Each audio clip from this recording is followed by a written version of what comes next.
সম্মানিত ভাই এবং বন্ধুগণ, বাংলাদেশ জামাত ইসলামী কি আমরা শুধু সমালোচনা করে টাইম পাস করতে চাই? বাংলাদেশ জামাত ইসলামী পরিষ্কার করে বলতে চায়, তাহলে আমরা কি চাই?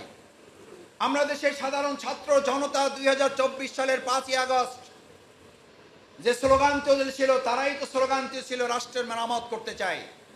রাষ্ট্রের সংস্কার শুধু কোটা সংস্কার নয়, তারা কোটা সংস্কারের জন্য 9 দফা দাবি দিয়েছিল। এই 9 দফা দাবি দিতে গিয়ে তাদের কাছে মনে হয়েছে এই 9 দফা দাবির যদি প্রত্যেকটাও বাস্তবায়ন করা হয়, তাহলে বাস্তবায়ন প্রক্রিয়ার সাথে যারা জড়িত তারা দুর্নীতির এমন রোল মডেল স্থাপন করেছে যে এটা আজকে আন্দোলন শেষ হয়ে গেলে কালকে আবার আমাদেরকে আন্দোলনে নামতে হবে, আবার আমাদের জীবন দিতে হবে, আবার আমাদেরকে রক্ত দিতে হবে। সেই ছাত্র জনতা তখন তাৎক্ষণিকভাবে 9 দফার আন্দোলনকে ছাত্র জনতা একত্রিত হয়ে ঐক্যমতের ভিত্তিতে 9 দফা দাবিকে কয় দফায় পরিণত করা হয়েছে? 1 দফায় পরিণত করা হয়েছে। 1 দফার পরিবর্তনটা কেন প্রয়োজন হলো? প্রয়োজন হলো এই কারণে, একটা রাষ্ট্র শক্তি যার হাতে থাকে, যিনি ডিক্লেয়ার করেছেন আমি পাওয়ার চাই এবং এই পাওয়ার দিয়ে আমি দেশ পরিচালনা করব আমি আমার মতো করে। আমি আমার মতো করে যিনি পরিচালনা করেন, তার অর্থই হলো তিনি ওই দেশের মালিক হয়ে যান আর ওই দেশের সমস্ত সম্মানিত নাগরিকদেরকে তিনি দাসে পরিণত করতে চান। আমাদেরকে দাসে পরিণত করা হয়েছিল বলেই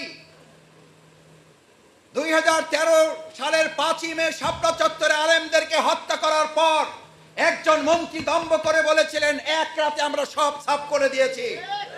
আর সেই দেশের তৎকালীন নবনির্বাচিত নয়, মানুষের ভোট ছাড়া ভোটবিহীন নির্বাচনের প্রধানমন্ত্রী বলেছিলেন, কিছু সংখ্যক আলেমরা সেদিন রক্ত মেখে শাপলা চত্বরে পড়েছিল, আমরা ধিক্কার জানাই, ওই আলেমদের হত্যার বিচারের আসামি করে আপনাকে খুনের আসামি করে হবে।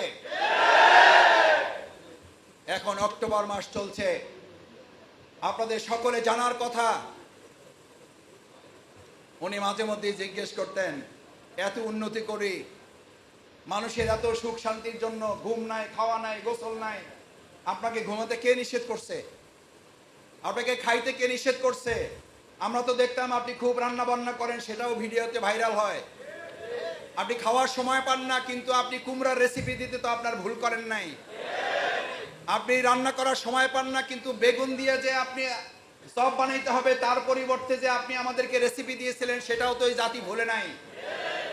সুতরাং আপনি রান্না খাওয়ার সময় পান না কথাটা সত্য নয় আপনার কাজের কারণেই।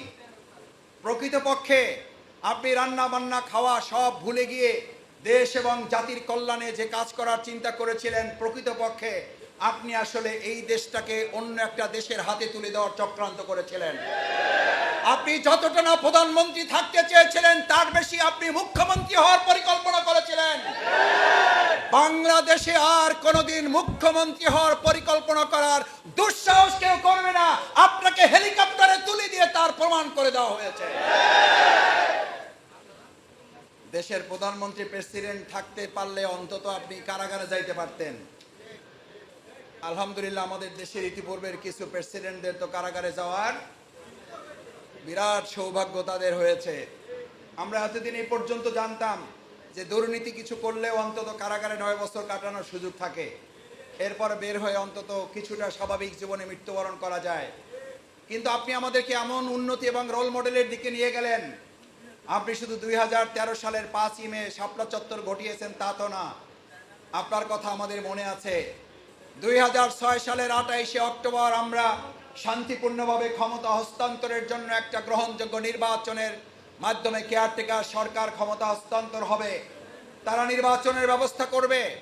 কিন্তু আপনাদের নিশ্চয়ই মনে থাকার কথা, পালিয়ে যাওয়া পলাতক এই শেখ হাসিনা সেদিন তার আগেই ডিক্লেয়ার করে দিয়েছিল, যার কাছে যা আছে লগি বৈঠা নিয়ে আপনারা ঢাকায় চলে আসবেন।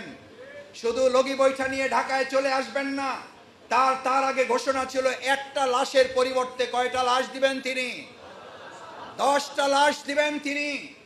আজকে আপনাদেরকে পরিষ্কার করে জানিয়ে রাখতে চাই, যারা লগি বৈঠার নির্দেশ দিয়ে 2006 সালের 28শে অক্টোবর আমাদের জসিম ভাইদেরকে, মুজাহিদদেরকে, আপনারা ফয়সালদেরকে হত্যা করে শুধু আপনারা ক্ষান্ত হন নাই, লাশের উপরে নৃত্য করার মতো দৃশ্যতা যারা দেখিয়েছে, সাপের মতো পিটিয়ে আমাদের ভাইদেরকে বাইতুল মোকাররমের উত্তর গেটে প্রীতম হোটেলের সামনে সিঁড়িতে ফেলে হত্যা করার পর কতটা দুঃসাহস এবং নির্মমতা দেখিয়েছে, হাতের পালস চেক করে নিশ্চিত করেছে যে তার মৃত্যু হয়েছে কিনা।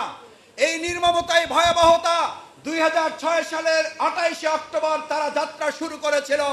2024 সালের 5 আগস্ট তাদের সেই উল্লাসের আমরা কবর রচনা করে মানুষের অধিকার মানুষের কাছে ফিরিয়ে দেওয়ার দাবি আদায় করা হয়েছে।